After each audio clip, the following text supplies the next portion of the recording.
Magkano ang huling bayad mo sa kuryente? Sa maraming Pilipino, bawat buwan may kaba, tataas ba ulit ang singil? Ngayon, may bagong patakaran, libre, ang unang 50 kilowatt hours para sa 4PS beneficiaries.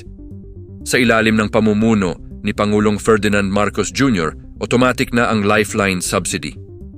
Para ito sa mga benepisyaryo ng Pantawid Pamilyang Pilipino Program or 4PS, hindi na kailangang mag-apply, hindi na kailangang pumila. Ang sistema na ang lalapit sa kanila.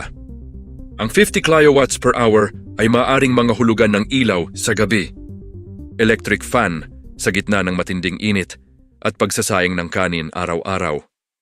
Sa simpleng kalkulasyon, maaring may matipid na daan-daang piso bawat buwan. Pero may magsasabing kulang ang 50 kilowattin. Dapat mas mataas pa. Valid ang tanong. Hindi nito sosolusyunan ang buong power crisis. Pero ito ba ay konkretong hakbang pasulong? Sa panahong mataas ang bilihin, ang bawat pisong natitipid ay may katumbas na ginhawa. Hindi dapat ang Pilipino ang maghabol sa tulong. Ang tulong ang dapat lumapit sa Pilipino. Ang tanong ngayon, sapat ba ito o dapat pa itong palawakin?